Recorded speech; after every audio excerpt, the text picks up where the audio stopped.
ala alihi wa sahbihi wa mawalah wa la hawla wa la quwata illa billah. Rabbi shrah li sadri wa yassir li amri wa hlul 'uqdatam min lisani yafqahu qawli. Baik, kita awali majelis pagi ini sama-sama membaca suratul Fatihah, Ummul Kitab,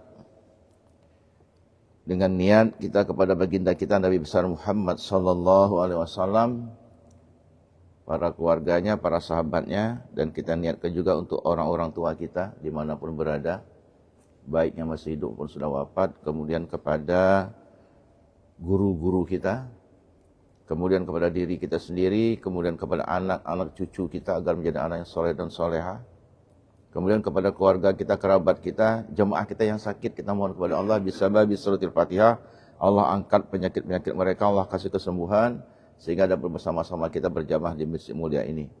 Kemudian kita berada di Fatihah kepada Syekh Abdul Somad Palimbani, mudah-mudahan kita dipermudahkan memahami kitab beliau juga mengamalkannya. Lihazinnya walikullin niyatus soleh al-Fatihah. A'udzubillahi minasyaitonirrajim. Bismillahirrahmanirrahim. Alhamdulillahi rabbil alamin. Ar-Rahmanirrahim. Maliki yaumiddin. Iyyaka na'budu wa iyyaka nasta'in. Ihdinas siratal mustaqim. Siratal ladzina an'amta 'alaihim ghairil maghdubi 'alaihim waladdallin. Amin. Segala puji bagi Allah yang masih menganugerahkan nikmat yang banyak. Mudah-mudahan kita pandai mensyukurinya. Orang yang pandai bersyukur terhadap nikmat Allah, yakinlah dia akan mendapat predikat abdan syakura, hamba-hamba Allah yang pandai bersyukur. Kita mohon kepada Allah, kita termasuk bagian dari orang yang pandai bersyukur. Salawat serta salam kepada baginda kita Nabi besar Muhammad sallallahu alaihi wasallam. Allahumma shalli ala sayyidina Muhammad wa ala alihi wa sahbihi ajmain. Insyaallah kita dipermudahkan mendapat pertolongan baginda Rasul ketika berada di padang mahsyar nanti. Kita mohon kepada Allah agar kita, keluarga kita, jemaah kita semua menjadi ahlus syafa'ah baginda Rasulullah sallallahu alaihi wasallam. Amin Allahumma amin. Baik, di kesempatan berbahagia ini kita pun sudah beralih bulan dari bulan Rajab ke bulan Sya'ban. Hari ini sudah masuk 3 Sya'ban ya.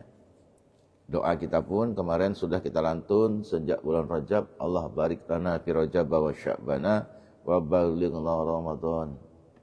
Karena bulan Rajab lah lewat, dia disebut lagi lah, Allah barik lana fi Sya'bana wa ballighna Ramadan. Ada kawan seperti itu.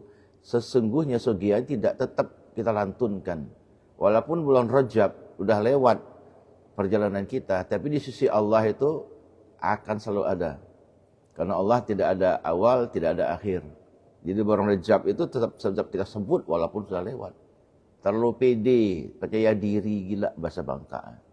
Seolah-olah bulan Rajab lah pasti diberkahi, belum tentulah. Walaupun kita doa, tetap kita lapaskan. Karena dia satu ruh. Ya, bulan Rajab, bulan Sya'ban, dan Ramadan, dengan harapan kita bertemu dengan Ramadan. Ya, sedikit intermezzo saja. Bulan Sya'ban ini bulan yang sangat unik juga dibanding bulan Rajab kemarin. Kalau bulan Rajab kemarin bulan kita kenal dengan banyak peristiwa, salah satunya adalah peristiwa Isra Mi'raj, diwajibkan salat 5 waktu. Tetapi di bulan Sya'ban ini ada yang unik juga. Di tahun kedua Hijriah, setelah Nabi hijrah ke Madinah, tahun keduanya, itu pengalihan kiblat dari Masjidil Aqsa ke Masjidil Haram. Nah, perlu kita ingat ketika Rasulullah pulang dari Isra Mi'raj, kiblatnya itu adalah Masjidil Aqsa. Jadi bukan Masjidil Haram. Jadi nggak ada ke Masjidil Aqsa. Enak ketika masih di Mekah. Ya, ketika di Mekah Rasulullah selalu sholatnya posisi di pintu Ka'bah. Karena ketika beliau berdiri di posisi pintu Ka'bah, otomatis beliau menghadap Ka'bah dan juga langsung mengarah ke Masjidil Aqsa. Tapi ketika beliau berada di Madinah, tengah-tengah nih. Ketika beliau menghadap Masjidil Aqsa ketika Madinah, dia berbelangi Ka'bah, belangi Masjidil Haram. Lumayan itu. Ada yang mengatakan belasan bulan, ada yang mengatakan 7 bulan ketika Rasulullah berada di Madinah, ngadep ke arah Masjidil Aqsa sana. Maka ketika beliau salam, beliau balik 180 derajat. Nah, sebagian orang menganggap itu adalah teladan Rasulullah ketika salam menjadi syariat ngadep jamaah. Padahal hakikatnya bukan itu. Beliau rindu dengan Masjidil Haram, dengan Ka'bah, tempat kelahirannya. Maka ketika salam, ketika beliau masih menghadap Masjidil Aqsa, beliau balik kanan. Ngadap jamaah, karena harapannya menghadap Ka'bah Masjidil Haram. Nah, tiba-tiba ketika bulan Syaban, ada yang katakan sholat zuhur di Madinah nih. Ada yang katakan sholat asar. Tidak pada tempat di Masjid Nabawi, tidak. Di satu masjid kecil yang sekarang dikenal dengan Masjid Kiblatain. Masjid dua kiblat. Jadi timur dan barat. Nah, ketika sedang dikatakan dalam kitab itu sholat zuhur dan sholat asar, rakaat kedua berangkat ke rakaat ketiga, tiba-tiba pawali wajhaka satal Masjidil Haram. Dibalik ngadep Masjidil Haram. Bayangkan tengah sholat, bukan tengah santai macam ini. Nah, kira-kira andainya kita ketika tiba-tiba Rasulullah imamnya berbalik kanan 180 derajat, tadinya membelakangi makmum, ngadep makmum. Kira-kira macam mana? Nah, baca kita tuh, lari lagi bagus. Rusak imannya. Karena pada saat itu kan ujian keimanan juga. Bagi sahabat yang yakin imannya dengan perilaku Rasulullah itu, mereka langsung muter, membelakangi untuk berada di belakang Rasulullah.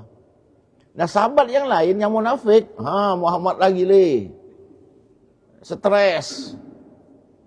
Bagi yang ingkar, kalau merasa tadi, ya mereka kembali ke asal mereka. Yang jahatnya yang munafik, menyebarkan bahwa perilaku Rasulullah itu, termasuk Yahudi Nasrani, karena Rasulullah balik menghadap Masjidil Haram, tidak lagi menghadap Masjidil Aqsa, dikatakanlah Muhammad itulah mulai tidak beres.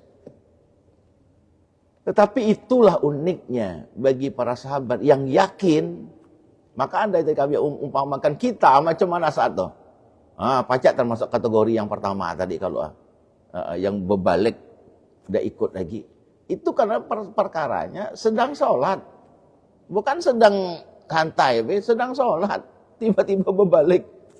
Nah, itu pembelajaran luar biasa. Itu pun bertepatan dengan bulan Sya'ban tahun kedua Hijriyah.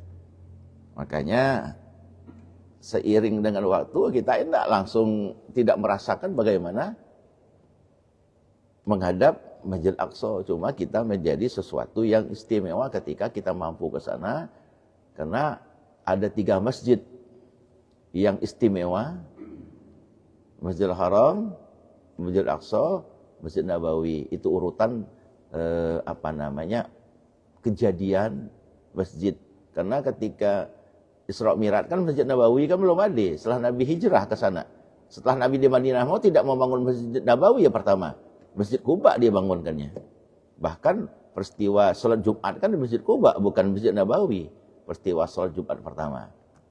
Nah, jadi 3 masjid itu 3 masjid yang istimewa. Maka orang kadang-kadang kenapa sih kepingin ke Palestina, di mana di situ ada Masjid Al-Aqsa, karena memang itu termasuk napaktilas Rasulullah terhadap Ardul Anbiya wal Mursalin, berkunjung ke buminya para nabi dan rasul.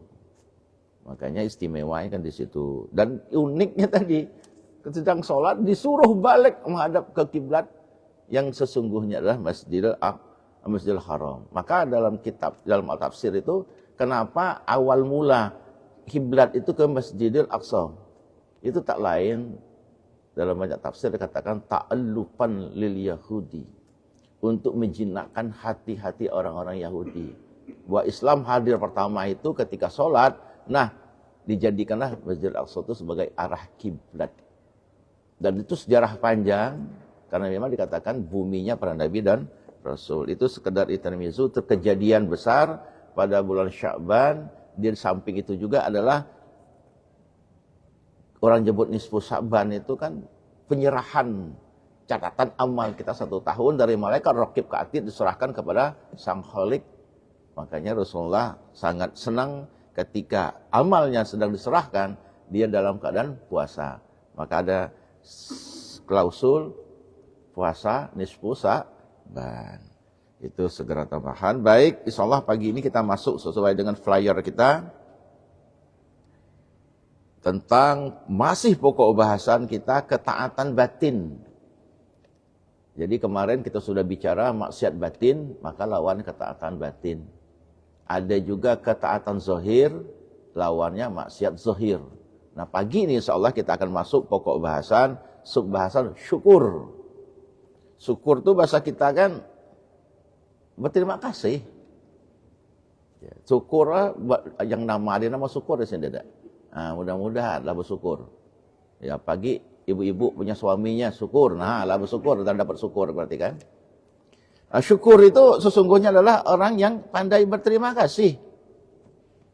Maka Al-Quran sangat populer, sering dikaitkan dengan surah Ibrahim ya.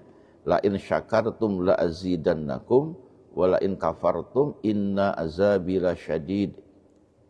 Orang yang pandai bersyukur itu, kata Allah, akan aku tambahkan nikmat. Nah, nikmat itu kadang-kadang perlu kita ingat. Maknanya tidak hanya terukur dari materi. Bahkan kalau dalam banyak sarahnya, nikmat itu kan madiyatan au maknawiyatan. Baik berupa materi maupun non materi. Nikmat berupa materi ya kasat mata kita lihat. Tidak diukur dari bendanya. Ada juga yang maknawiyah, yang tidak kelihatan. Yang non materi. Umpama rasa senang, kelihatan tak? Sehat, kan tidak nampak. Tapi kita menikmati, gembira. Nah itu kan nikmat yang non materi. Kelapangan hati kita, kedamaian, itu kan bersifat-sifat non materi. Itu juga yang harus kita syukuri. Tidak hanya semata-mata menyangkut materi. Maka di sini la azidannakum, ketika kita bersyukur Allah akan tambah. Nikmat itu yang mana? Padahal Quran itu fabi ayyi ala rabbikum atukan. Nikmat yang mana lagi yang kau dustai? Karena nikmat itu sangat luar biasa. Tidak bisa kita katakan ini nikmat kecil, nikmat besar. Tidak, semua nikmat. Bernapas tuh kecil apa besar nikmatnya? Nikmat yang luar biasa. Coba baca bernapas lagi. Paksa diantar kawan, pakai oksigen kan. Nikmat yang besar itu. Oksigen yang ada. Nah, nikmat yang di dunia itu belum seberapa. Ada nikmat yang luar biasa, nikmat ketika di akhirat. Ya, maka kita bersyukur di dunia ini, Allah akan tambah dengan nikmat yang ada di muka bumi. Dan juga kita kalah pentingnya, kita berharap nikmat tertinggi di akhirat. Nikmat apa itu? Melihat zat Allah secara langsung. Wujuhu yawma izin nadhirah ila rabbiha nazirah. Nah ketika kita melihat zat Allah, itu pasti di tempat yang baik. Di surganya Allah, tidak mungkin melihat Allah di neraka kan. Pasti nikmat yang itu kan nikmat yang tertinggi, yang tak ternilai. Makanya insya Allah kita mendapat nikmat di akhirat itu, kita harus pandai bersyukur di dunia. La in sakartum la azidannakum. Sebaliknya wala in kafartum inna azabi lasyadid. Ketika orang tidak pandai berterima kasih, tidak bersyukur, tidak bersyukur kan tidak pandai berterima kasih. Tunggu azabku, kata Allah, sangat pedih.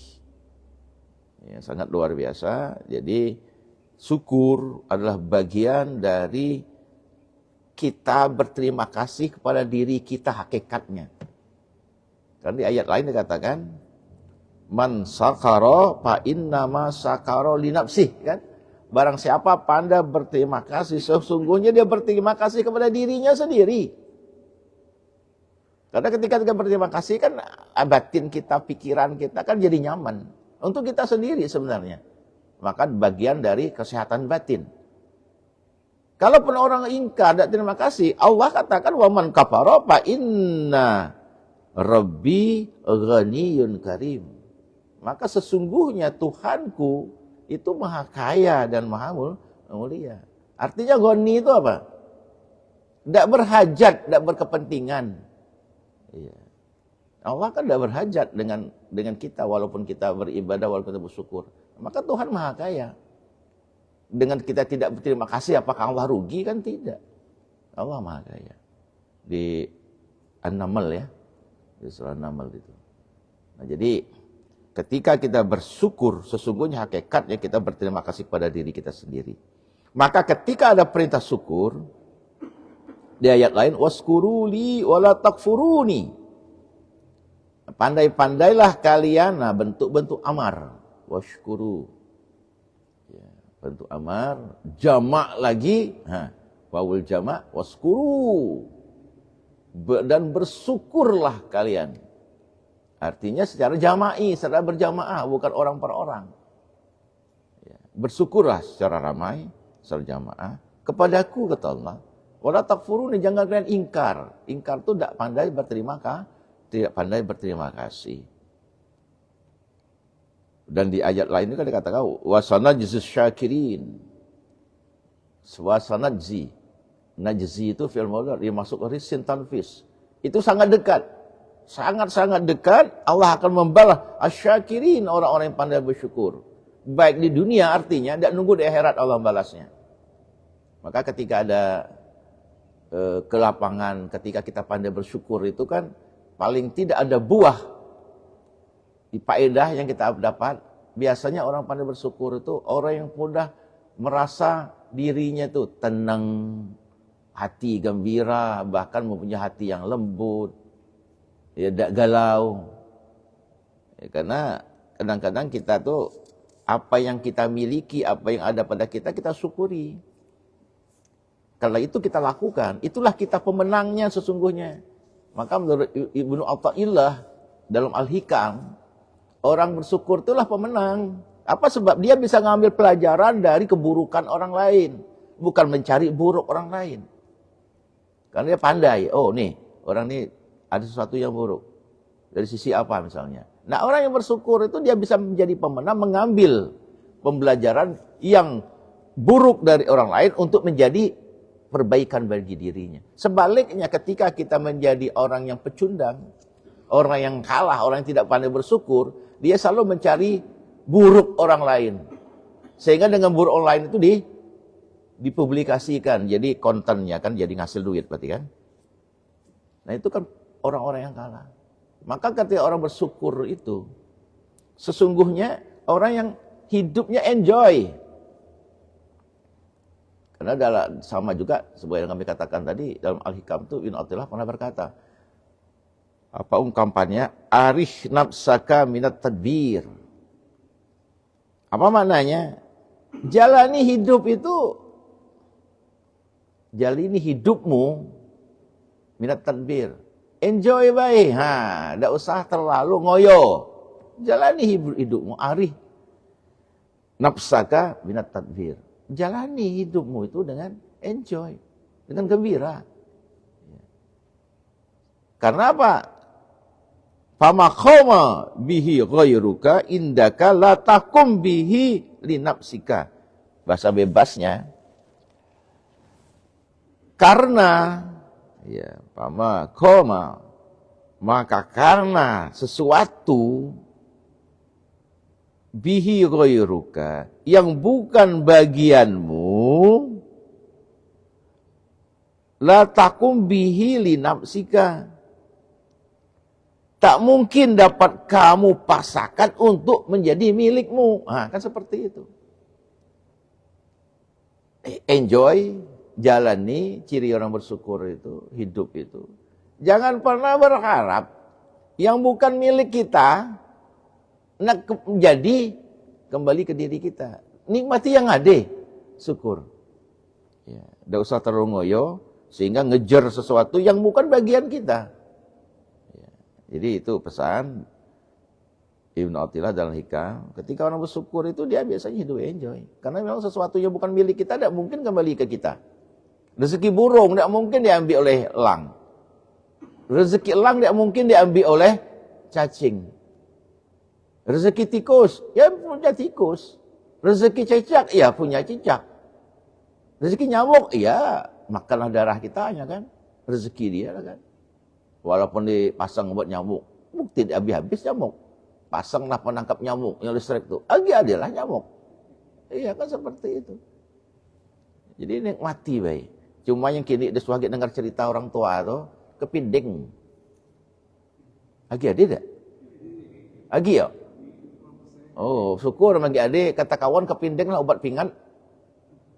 Tahu pingat tak? Kuku lepas tu ubat pingat katanya. Karena kita kecil dulu galak pingat asal main bal nendang kan tahu lah. Nah orang tua kita karena agi kasur kapuk itu kan diselap-selap tu agar kepinding. Nyepicit ke iyalah. Sembuh tapi kan apa sugesti atau apa tak tahu kita. Ya, tapi kan terkenal dulu asap pingat cari kepinding katanya ubat dah. Itu guyon mereka sebenarnya terbisu saja. Nah itu kan ada rezekinya. Rezeki kepinding lah. Makannya kan ada rezeki yang lain. Maka bersyukur. Karena ketika ada pada milik kita, ya sudah, itulah bagian kita. Jangan pernah berharap yang bukan milik kita, nah kita paksakan. Nah itu bahaya itu.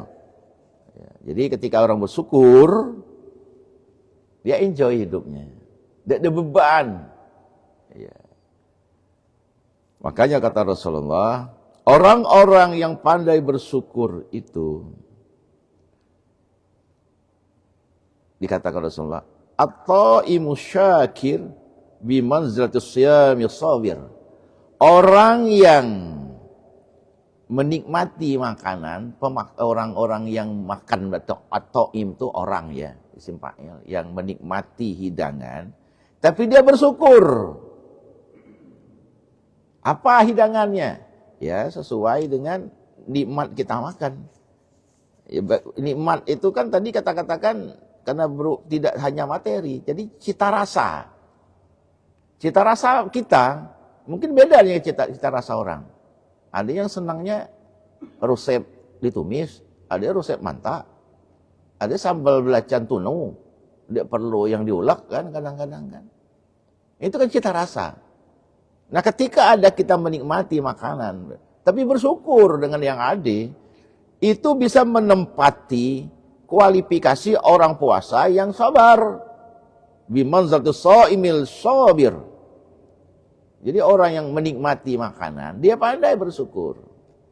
Tidak ngelihat hidangan prasmanan, apapun ada diciduk gali-gali. Dia tahu rasanya. Adik lodeh, ambil lodeh. Adik rendang, ambil rendang, taruh rendang. Adik ayam, adik sambal, taruh sambal. Adik acar. Apa rasa? Hilang rasa lah kan? Nah, tapi ketika kita, akibatnya apa? Karena rasa ada enak lagi tadi, dia makan lagi penuh di piring tu. Nah itu kan namanya tidak bersyukur. Kalau bersyukur itu ambil saja sesuai dengan cita rasa kita. Bukan batin ciduk gali-gali. Makan habis. Bersyukur kita. Nah ketika bersyukur, maka kita nikmati makanan itu. At-ta'im, orang yang menikmati makanan. Bersyukur dengan yang ada. Cirinya habis. Yang ada di piringnya, bukan yang ada di hidangan itu. Nah itu bisa menempati bimanzilatis shaim sabir. Menempati manzilah orang-orang puasa yang sabar. Maka ketika di akhirat nanti, pada yaumil mahsyar, di padang mahsyar nanti, lewat hadis Rasulullah juga, orang yang pandai bersyukur itu, yunadi yaumal qiyamah, liyakumul hammadun. Maka mereka dipanggil pada kiamat itu dengan panggilan Al-Hammadun. Bayangkan, panggilan dengan Al-Hammadun.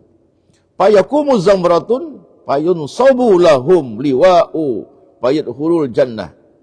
Maka mereka berdiri, ya, mereka berdiri, dengan posisi, berdiri dengan cara bangkit. Berdirinya dengan semangat bangkitnya. Fayakum zamrah. Bangkitnya itu dengan semangat. Kemudian mereka apa? Payun sobu lahum liwa. Maka mereka dianugerahkan, diberi panji-panji. isyarat tanda. Ya, kalau kita misal di pramuka itu kan ada semapur kan isyaratnya kan. Bendera, apa kacu misalnya, ada liwat. Fayadkhulul jannah. Maka mereka beramai-ramai berbondong-bondong. Tadi kan Zamroh itu berangkat dengan semangat karena ramai, mereka masuk ke surga Allah dengan beramai-ramai. Maka ketika itu ditanya oleh para sahabat, kira, wahai Rasulullah, siapakah Al-Hammadun? Dikatakan, kila wamanil Hammadun. Ya Rasulullah, siapa sih Al-Hammadun itu? Yang begitu gembira ketika bangkit, dipanggil, Allah kasih liwat, kemudian mereka berombongan masuk surga. Kata Rasulullah, qala allazi yashkuruna Allah ala kulli hal. Mereka-mereka yang pandai bersyukur kepada Allah dalam situasi apapun. Ala kulli hal, dalam situasi apapun. Orang-orang yang pandai bersyukur ketika di akhirat dipanggil dengan Al-Hammadun. Istimewa berarti panggilannya. Ciri orang yang pandai bersyukur kepada Allah dalam situasi apapun. Maka ada panggilan khusus. Hammadun, bukan midun. Ada midun. No? Hammadun. Nyata lagi pertanyaan kita. Kita ingin dipanggil dengan Hammadun. Itu adalah orang-orang yang pandai bersyukur kepada Allah. Tinggal caranya bagaimana kita hidup dunia ini untuk bisa dalam bersyukur itu bagaimana caranya. Kami kutip dari kitab yang lain, menurut Imam Ghazali, bersyukur ada 3 caranya. Pertama, bersyukur ada tingkat orang awam disebut dengan ahlul ilmi. Bersyukur dengan lisan. Dengan lisan, ya, dengan ucapan. Ketika mendapat sesuatu yang baik, alhamdulillah. Ketika mendapat sesuatu yang musibah, innalillah. Ketika melihat sesuatu yang luar biasa, kalau menyangkut masalah untuk tasbih kepada Allah, memuji Allah dengan menutup sesuatu yang tidak layak bagi Allah, ya tasbih, subhanallah. Memuji Allah dengan menyebut hal-hal yang positif bagi Allah. Takdis. Sering kalau kita masjid kita lama jarang kawan girit ya. Ya Latifu ya Kafi, itu kan takdis. Ya Allah, ya Rahman, ya Rahim, kita lantun ke Asmaul Husna, itu kan takdis. Memuji Allah dengan menyebut hal-hal positif Allah. Tapi kalau tasbih, memuji Allah dengan menutup ma la yaliku bihi, yang tidak layak bagi Allah. Maka subhanallah, maha suci Allah dari kekurangan, maha suci Allah dari pincang, maha suci Allah dari buta, maha suci Allah dari tuli. Itu kan menutup sesuatu yang tidak layak pujian. Tapi kalau takdis, memuji Allah secara positif. Nah, ada orang bersyukur itu dengan lisan. Itulah kalau menurut Imam Ghazali, syukur ahlul ilmi. Orang-orang yang punya pengetahuan tentang cara bersyukur. Termasuk ketika kawan berbuat salah, kita nasihati. Nah, ketika kita menasihati, itu juga syukur dalam bentuk lisan. Dalam bentuk orang-orang punya ahlul ilmi. Ada cerita nih. Dalam ibadah, ketika khatib kurang rukun, baru ngehnya setelah selesai khutbah. Langsung kita ada usah sholat Jumat, kita sholat zuhur. Gimana kira-kira? Gaduh dah jemaahnya. Karena ketika salah, karena bagian dari rukun khutbah itu kan harus dibaca lengkap. Rukun khutbah pertama di khutbah pertama, rukun khutbah kedua di khutbah kedua. Rupanya ngobrol kemarin, dia lupa salawat pada khutbah pertama. Tetapi selesai khutbah, baru dia menyatakan tidak sah khutbahnya. Hal seperti itu bukan solusi. Makanya gunanya istihlab cadangan, khatib ataupun imam, ketika khatib itu sedang berkhutbah, istihlabnya jangan lelap. Tahu lelap? Jangan tidur. Nih khotibnya utamanya, itu istilahnya nyaman mendengarkan hadir jadi akibatnya bukan mendengar, tapi dia ikut tidur juga, ikut nikmat, lelap berarti kan. Dia harus dengar. Adakah rukun yang kurang? Ketika dalam pandangannya ada rukun yang kurang. Kalau selawat kan jelas rukun pokok. Nah di bawah boleh. Sekurang-kurang Allahumma sholli ala Muhammad. Agak kuat dikit tidak masalah. Ternyata khotibnya mengulang, bagus. Tapi kalau dia tidak mengulang, lah tertutup oleh cadangan istilaf tadi. Itulah nutupnya. Itu kan solusi namanya. Jangan di ujung bikin gaduh. Ya. Kita kan di samping ingin dapat Jumat, gugur sholat zuhur kita kan seperti itu. Karena sudah Jumat. Dapat pahala Jumat. Dapat juga ibadah yang menggugurkan sholat zuhur. Ini sholat Jumat. Ya kan pahala ada dapat. Kawanlah jauh-jauh datang. Zuhur lagi. Ya kan sayang. Nah jadi ada hal-hal ketika orang keliru, orang salah, ada cara langsung, ada caranya beretika tadi, polanya. Jangan nunggu selesai, ngatakan dia cukup. Nah itu terjadi. Ada juga yang bijak. Dia nganggap ketidaksempurnaan sholat Jumat itu gara-gara khotibnya, rukunnya tapi banyak gerak gayanya. Macam orasi. Pintar pengurus masjidnya. Ketika iqomah, dia tidak suruh khotib maju jadi imam. Yang paham tadi, dia maju jadi imam. Bukan khotibnya. Maka ketika salam sholat Jumat 2 rakaat, dia bangkit disuruhnya muazzin tadi iqomah. Kita sholat zuhur. Nah, sebagian yang paham, dia sholat zuhur ikut. Yang tidak paham, dia bubar pulang.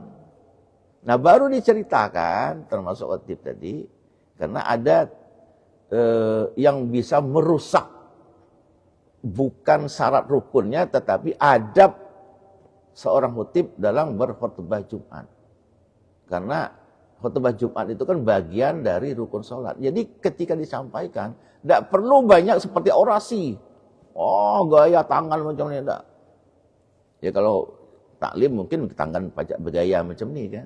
Tapi khutbah kan jangan. Itu tidak melanggar rukun, tapi melanggar adabul ibadahnya.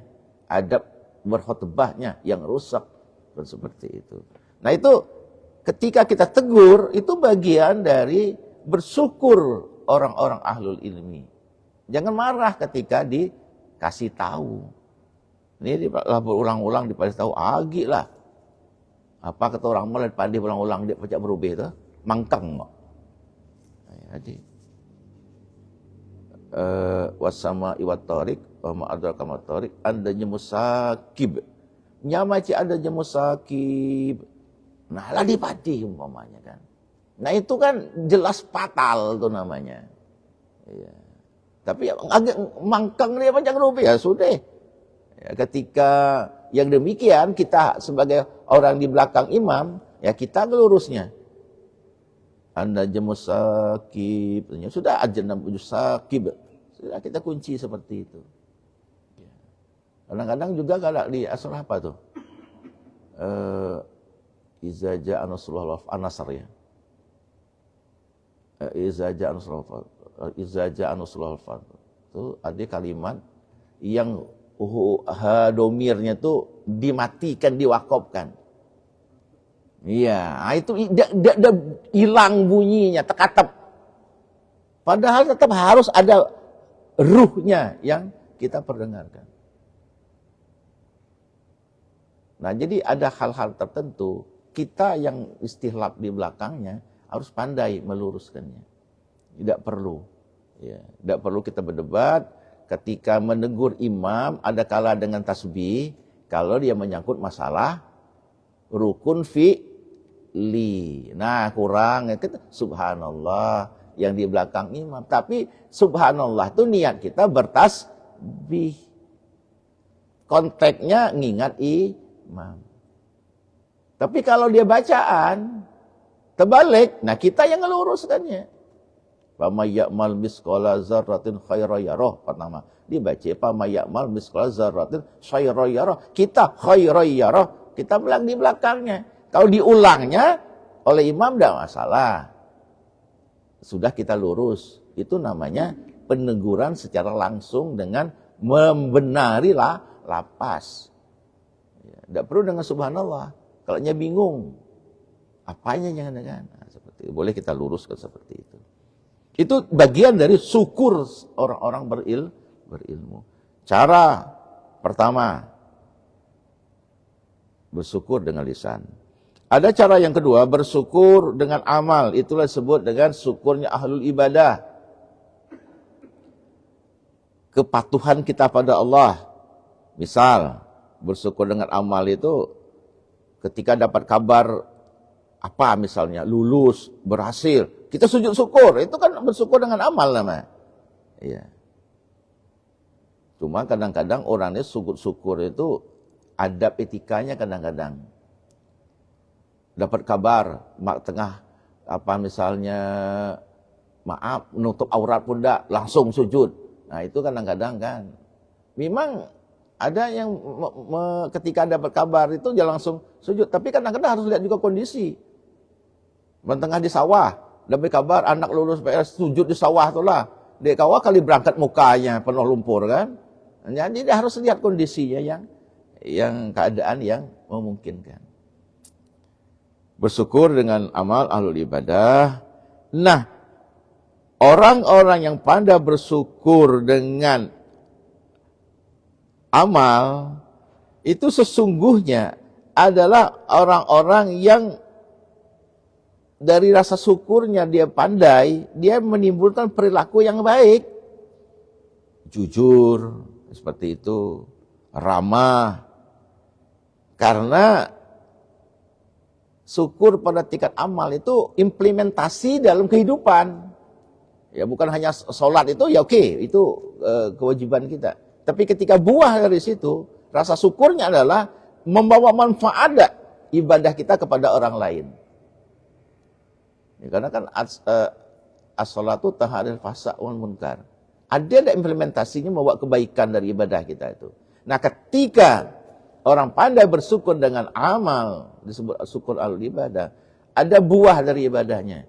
Puasa itu apa sih manfaatnya bagi dirinya dan orang lain? Ada implementasinya. Sama ketika kita belajar tauhid, baik tauhidul sifat maupun tauhidul asma. Kita ambil contoh misalnya. Ketika kita meyakini Allah Ar-Rahman, Ar-Rahim pada Bismillahirrahmanirrahim, Asmaul Husna. Apa sih makna Ar-Rahman? Oke. Apa sih makna Ar-Rahim? Memaklumi. Tapi ketika implementasinya dalam kehidupan nyata, kita meyakini bahwa Ar-Rahim itu apa? Nah kan itu yang pentingnya kan. Keseharian, meneladani dari seperti itu. Kita nebarkan kasih sayang, kita bangun hubungan yang baik. Punya hati yang lembut dengan orang misalnya kan, tidak kasar. Nah itu kan buah dari sesuatu yang kita ambil positif dari makna implementasi, pentingnya, manfaatnya kan seperti itu. Nah juga bersyukur dengan amal itu, buahnya itu ada manfaat untuk kita dan orang lain. Dan yang ketiga, bersyukur secara, menurut Imam Ghazali katakan bersyukur dengan hati. Itulah bersyukur ahlu ma'rifah. Apa maknanya? Orang yang bersyukur dengan hati itu, dia sudah menghilangkan penyakit-penyakit batin pada dirinya. Dia memunculkan ketaatan batin dalam dirinya. Hilangnya sifat hasad.